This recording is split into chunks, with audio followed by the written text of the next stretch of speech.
بسم الله الرحمن الرحيم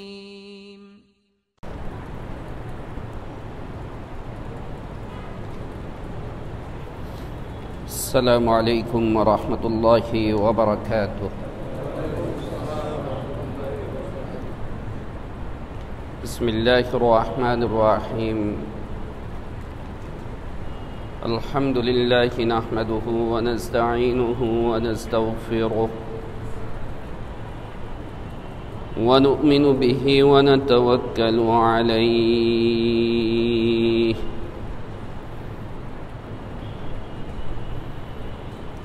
ونعوذ بالله من شرور أنفسنا ومن سيئات أعمالنا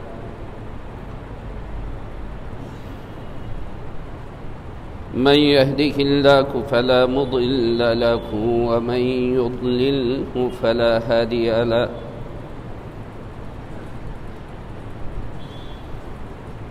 ونشهد أن لا إله إلا الله وحده لا شريك له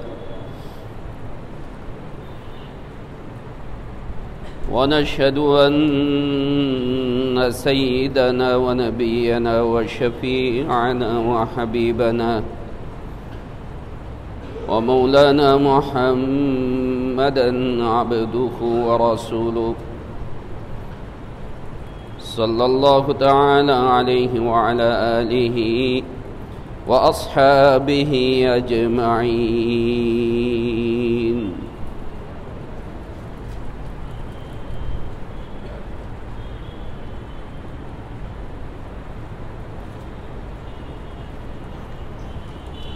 محترم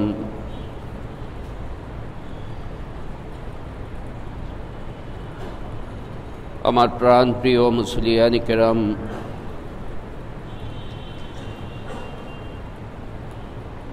এবং প্রিয় দেশবাসী,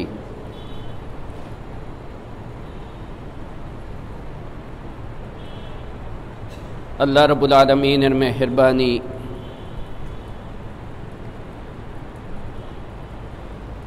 এবং তারই ফজল করম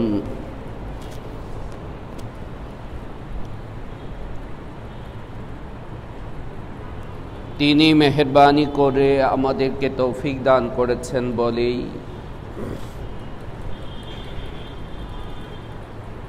আমাদের জন্য সম্ভব হয়েছে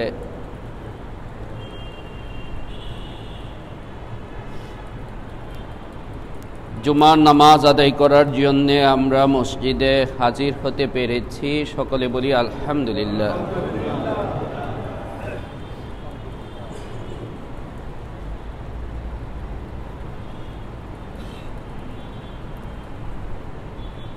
একজন মানুষের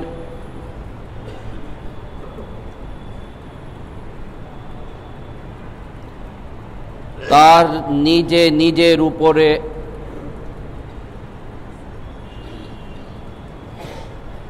আস্থাশীল হয়ে থাকার কিছুই নেই।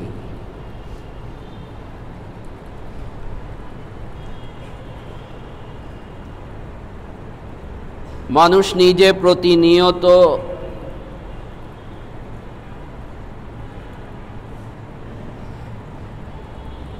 আল্লাহ সুবহানাহু ওয়া তাআলার রক্ষণাবেক্ষণ এবং তারই হেফাজতের মধ্যে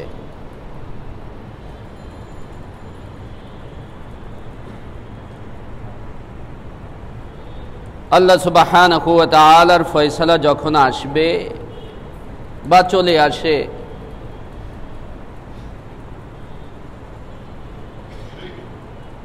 তখন আমার আপনার কিছুই করার থাকে না।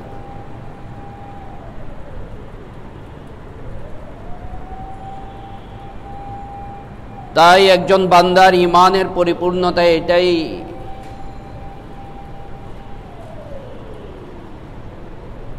সে সর্বাবস্থায়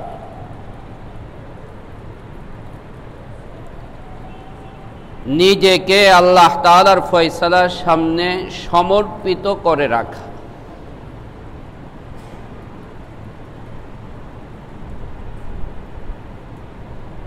আল্লাহ রাসূল সাল্লাল্লাহু আলাইহি ওয়াসাল্লাম সকাল এবং সন্ধ্যায় যে সমস্ত দোয়ার আমলগুলো তিনি করতেন,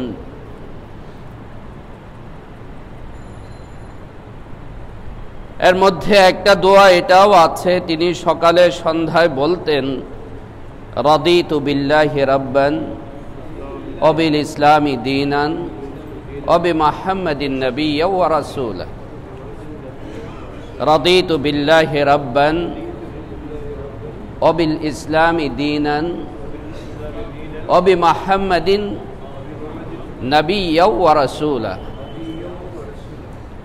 আল্লাহ আমার রব, আর আমার রবই আমার সব, এবং এতেই আমি সন্তুষ্ট, এতেই আমি রাজি। সার কথা এটাই, আল্লাহ আমার রব, আর আমার রবই আমার সব, আর এতেই আমি আমার সন্তুষ্টি, আমার তুষ্টতা আমি প্রকাশ করছি দিনে রাতে সব সময়। আল্লাহ সুবহানাহু ওয়া তাআলা মেহেরবানি করেছেন বলেই আমি আপনি মসজিদে হাজির হতে পেরেছি। তিনি যদি আর একটু মেহেরবানি করেন তাহলে আর মাত্র কয়টা দিন, 10-11 দিন। তিনি যদি মেহেরবানি করেন তাহলেই আমার জন্য সম্ভব আছে রমাদানুল মুবারকের মতো মহান মাস আমি আমার জীবনে আবার পেতে পারি।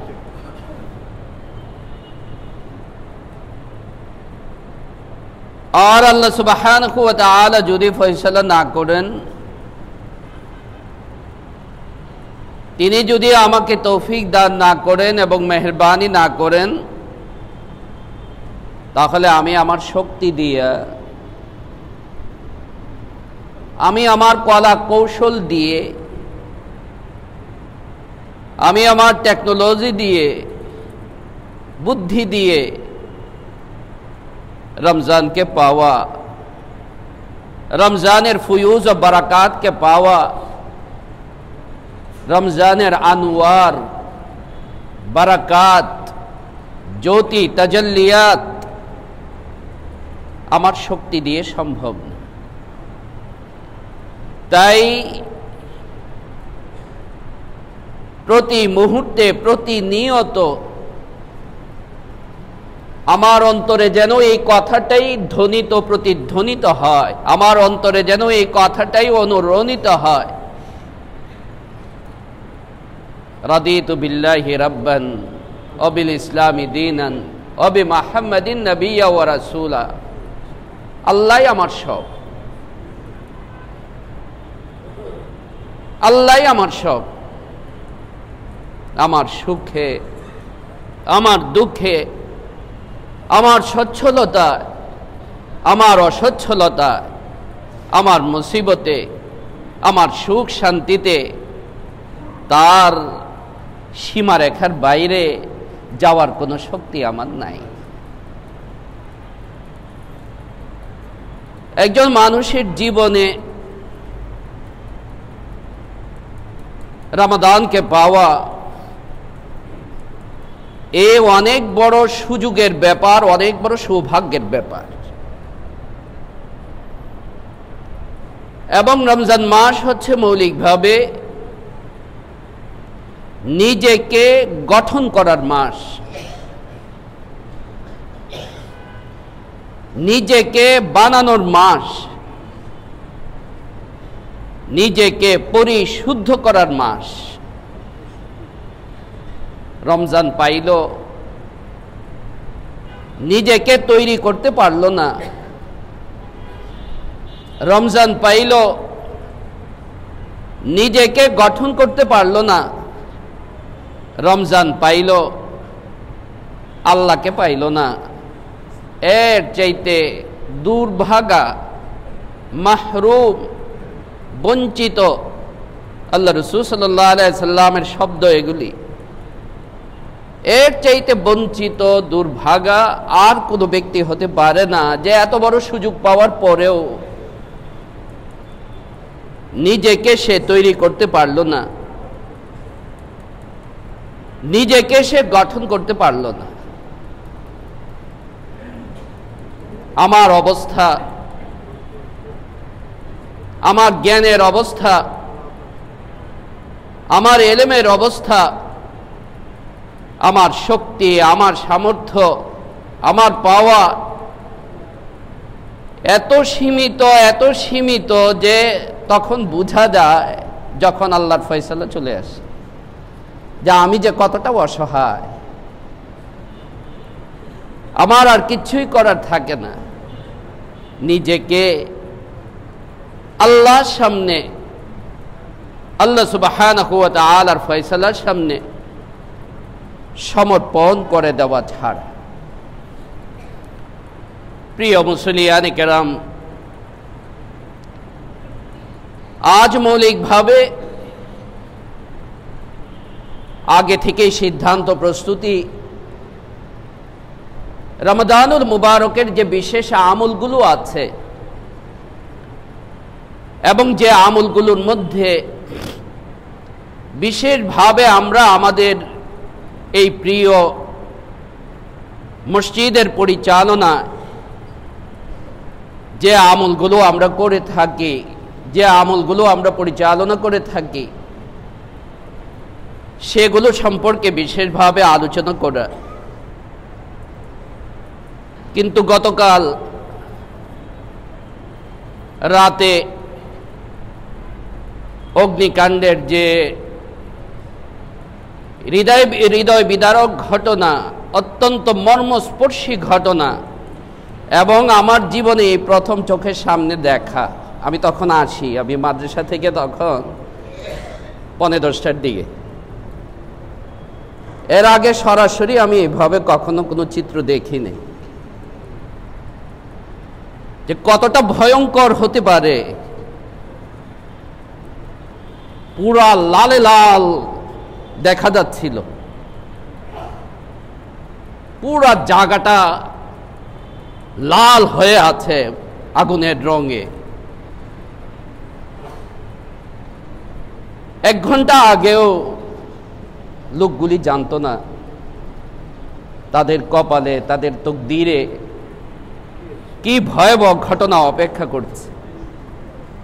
তাদের পরিবারের লোকেরা জানতো না যে আমার মেয়েটা যে গেল, আমার স্ত্রী যে গেল, আমার ছেলেটা যে গেল, আমার সন্তানটা যে গেল, আমার ভাই বোনটা যে গেল। কি পরিস্থিতির সম্মুখীন সে হতে যাচ্ছে কেউই জানতো না। না। এবং আরো আশ্চর্যের ব্যাপার, যে যতটুকু শুনলাম আমি, যে গতকাল ওই রেস্টুরেন্টে তারা ডিসকাউন্ট ঘোষণা করেছেন 50%।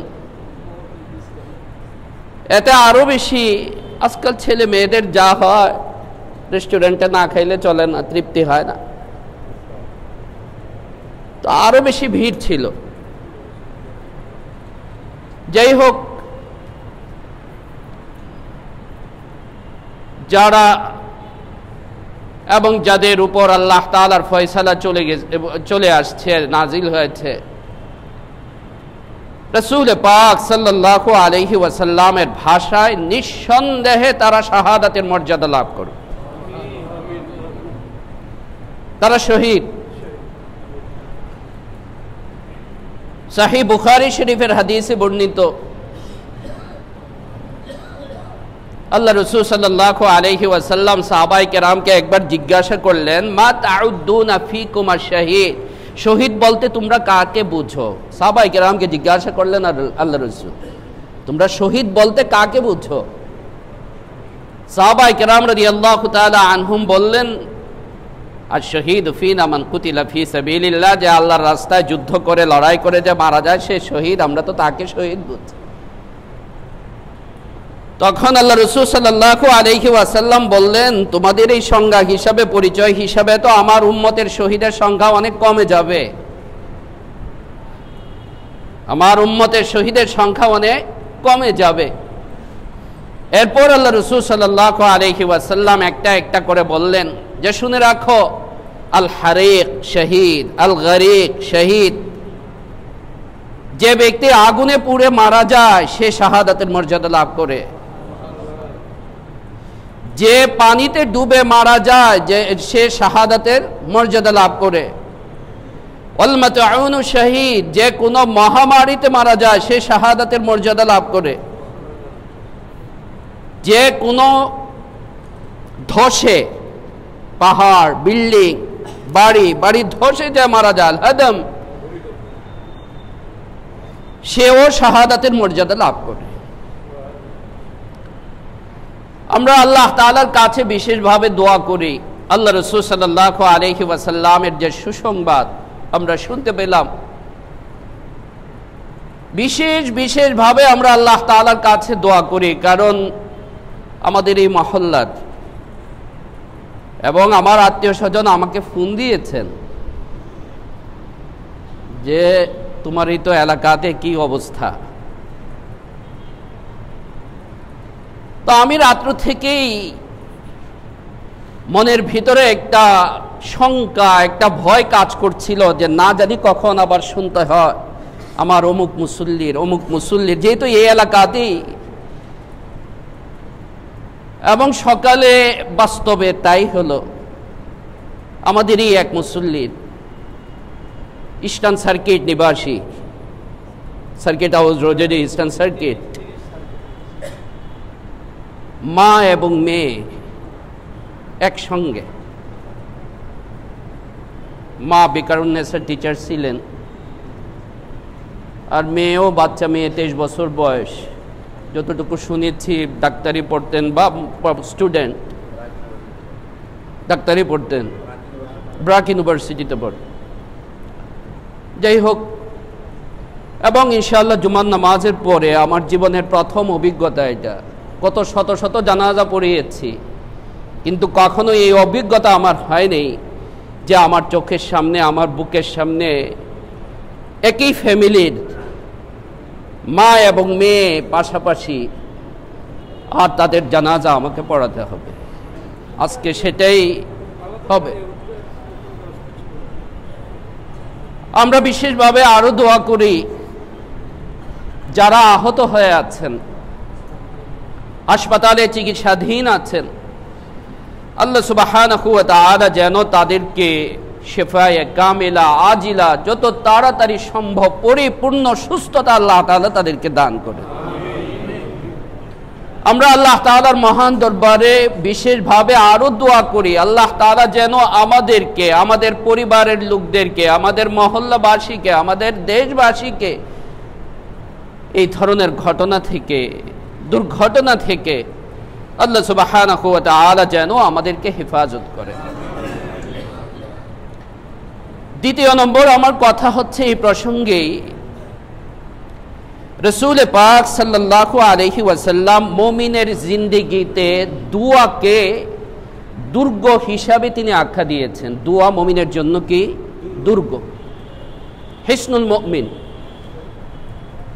এবং আল্লাহ রাসূল সাল্লাল্লাহু আলাইহি ওয়াসাল্লাম থেকে বর্ণিত হাদিসের যে দোয়াগুলো আছে তার নিজের হেফাজতের জন্য বিভিন্ন অনেকগুলো দোয়া আছে। সেই দোয়াগুলো, দৈনন্দিন যে দোয়াগুলো আছে, এগুলো যে আমল করে আল্লাহ রাসূল সাল্লাল্লাহু আলাইহি ওয়াসাল্লাম বলেন সে যেন নিজেকে আল্লাহর দুর্গে সংরক্ষণ করে রাখবে। আজকে আফসোসের কথা, আমরা মুসলমানরা দোয়া করতে ভুলে গেছি, আমরা দোয়া শিখতে ভুলে গেছি।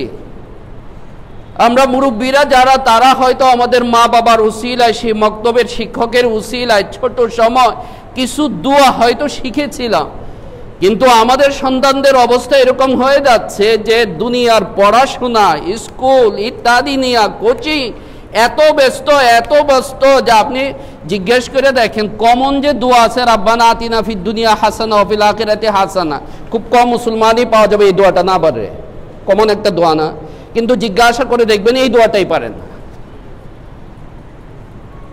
এরকম ছেলে মেয়ে পাওয়া যাবে যারে মা বাবার জন্য কি দোয়া করতে হয় বলো তো, সে থতমত খেয়ে যাবে, আমতা আমতা করবে। এটা আফসোসের কথা।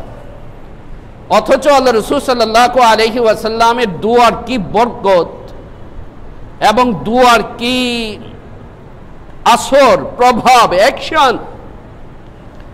হযরত তালাক ইবনে হাবিব রাদিয়াল্লাহু আনহু বর্ণনা করেন হযরত আবু দারদা রাদিয়াল্লাহু তাআলা আনহুর এক ঘটনা। একবার মদিনা শরীফের কোন এক এলাকাতে, মদিনা শরীফেরই হযরত ওমর রাদিয়াল্লাহু তাআলা আনহুর জামানাতে আগুন লাগে, কোন এক দুর্ঘটনার কারণে আগুন লাগে।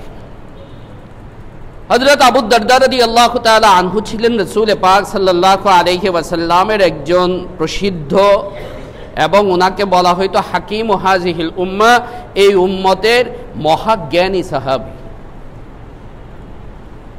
হযরত আবু দারদা রাদিয়াল্লাহু তাআলা আনহু তখন মসজিদে নববীতে, তো ওনাকে এসে লোকেরা বলল আপনি এখানে বসে আছেন, আপনার ঘর তো পুরে ছারখার হয়ে গেছে। হযরত আবু দারদা রাদিয়াল্লাহু তাআলা আনহু কিছুক্ষণ চিন্তা করে বললেন, কিছুক্ষণ চুপ থেকে, যে না, ভালো করে খোঁজ নিয়ে দেখো, আমার ঘর পুরার কথা না, তোমরা ভালো করে খোঁজ নিয়ে দেখো, আমার ঘর পুরা কথা না। তো পরে আবার লোকেরা খোঁজ নিল, খোঁজ নিয়ে দেখা গেল তাই উনি যা বলেছেন যে উনার ঘর পুড়ে নাই। তখন অন্যরা জিজ্ঞাসা করলেন তাকে যে হযরত বিষয়টা কি, আপনি এইভাবে ইয়াকিনের সাথে, দৃঢ়তার সাথে, নিশ্চয়তার সাথে আপনি বললেন কেমন করে? উনি তখন জবাবে বললেন যে আমি আল্লাহ রাসূল সাল্লাল্লাহু আলাইহি সাল্লামকে বলতে শুনেছি একটা আমল। আল্লাহ রাসূল সাল্লাল্লাহু আলাইহি সাল্লাম বলেন যে যে ব্যক্তি সকালে এই দোয়াটা পাঠ করবে যে আল্লাহুম্মা আনতা রাব্বি লা ইলাহা ইল্লা আনতা আলাইকা তাওয়াক্কালতু ওয়া আনতা রাব্বুল আরশিল কারীম মাশাআল্লাহ কান ওয়া মা লাম ইয়াশা লাম ইয়াকুন ওয়া লা হাওলা ওয়া লা কুওয়াতা ইল্লা বিল্লাহিল আলিয়্যিল আযীম আ'লামু আন্নাল্লাহা আলা কুল্লি শাইইন কাদির ওয়া আন্নাল্লাহা কাদ আহাতা বিকুল্লি শাইইন ইলমা আল্লাহুম্মা ইন্নী আউযু বিকা মিন শাররি নাফসি ওয়া মিন শাররি কুল্লি দাব্বাতিন আনতা আখিযুম বিনাসিয়াতিহা ইন্না রাব্বি আলা সিরাতিম মুস্তাকিম। সকালে যে ব্যক্তি পাঠ করবে সারা দিন আগুনের কোনো ঘটনা, দুর্ঘটনা তার ঘটবে না। আর সন্ধ্যায় যে অনুরূপ ভাবে পাঠ করবে, রাতে তার কোনো এরকম দুর্ঘটনা ঘটবে না। আমি চিন্তা করে দেখলাম যে আজকে এই আমলটা আমি করেছি কিনা, তো আমার মনে পড়লো যে আমি করেছি, তাই আমি নিশ্চিত যে আমার ঘরে আগুন লাগার কথা না। কি ইয়াকিন, কি ঈমান আর কি ইয়াকিন। এখন আজকে আমল করা তো দূরের কথা, জানলে না আমল করব, জানি না। তাই ভাই সতর্ক এবং সাবধান হই। এবং আমি বিশেষভাবে মাননীয় সরকারের কাছেও এই বিষয়টা বিশেষভাবে আবেদন করব যে এখন অনেক ঘটনা বেড়ে যাচ্ছে, এগুলো আমাদের দেশের পরিবেশ হিসাবে, আমাদের দেশের রাস্তাঘাট, মহল্লা, এলাকা, সেই অনুযায়ী আমাদের যে ফায়ার সার্ভিসের যারা আছে তাদেরকে কিভাবে আরো উন্নত করা যায়। অনেক সময় আছে এই সমস্ত ক্ষেত্রে কৌশল অনেক কাজে দেয়। একই জিনিস কিন্তু উপস্থিত আপনার কৌশলটা হয়তো আরো বেশি কি হবে, উপকারী হবে। যে জিনিসটা এইভাবে সেট না করে এইভাবে যদি সেট করা হয় তাহলে আরো বেশি কি হবে, উপকার হবে। কিন্তু পরিস্থিতি এরকম হয়ে যায় যে তখন অনেক সময় হিতাহিত জ্ঞান শূন্য হয়ে যায়, কি থেকে কি করবে। তো আমি মাননীয় সরকারের কাছে বিশেষভাবে আবেদন করব যে আরো কিভাবে অত্যাধুনিক করা যায়, আরো কিভাবে উন্নত করা যায়, এবং তাড়াতাড়ি কিভাবে নির্বাপনের ব্যবস্থা করা যায় সেই বিষয়ে বিশেষভাবে দৃষ্টি দেওয়ার জন্য। তৃতীয় নম্বর যে বিষয়টা আজকে মূল আলোচনার, সেই বিষয়টা হচ্ছে যে রমাদান আমাদের নাকের ডগায়। এবং রমাদান হচ্ছে বিশেষভাবে নিজেকে গঠন করার মাস। রমাদানে আমি নিজেকে আমলে এইভাবে অভ্যস্ত করে তুলব, এইভাবে প্রশিক্ষিত করে তুলব যে আমার এই আমলের ঠেলা সারা বছর চলবে। রমাদানে এত বেশি আমল করতে হয়, এত বেশি আমল করতে হয় যে আমার এই আমলের আসরটা যেন বাকি 11 মাস আমার মধ্যে এটার আসরটা রয়ে যায়। রমাদানুল মুবারকের যতগুলো আমল আছে পর্যায়ক্রমে ইনশাআল্লাহ আমরা আলোচনা করব। এর মধ্যে আমরা জানি যে বিশেষ একটা আমল ইফতারি খাওয়ানো, এবং বিশেষভাবে রোজাদার ব্যক্তিকে ইফতারি খাওয়ানো।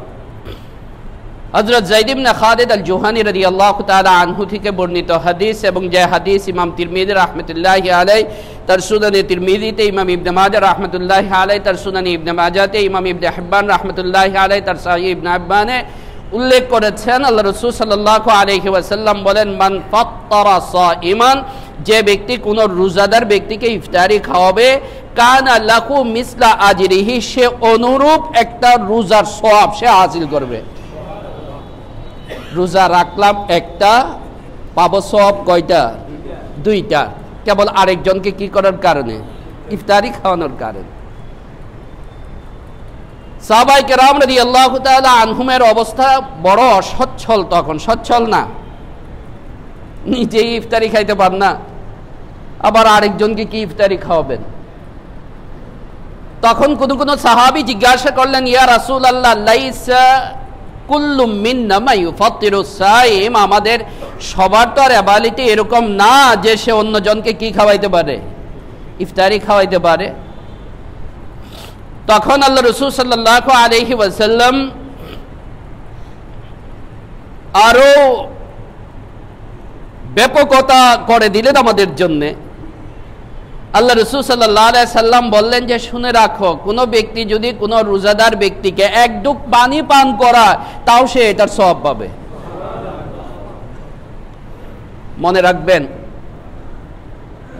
আপনি বাসার আপনার ইনকামের মাধ্যমে বাহ্যিকভাবে আরো 5 জনের খোরাকির ব্যবস্থা হয়। আপনার নিয়ত, আমার নিয়ত আমি সহি করি, এই 5 জনকে যে ইফতারি খাওয়াচ্ছি এর সওয়াব অবশ্যই আমি পাবো। পাবো কি পাবো না?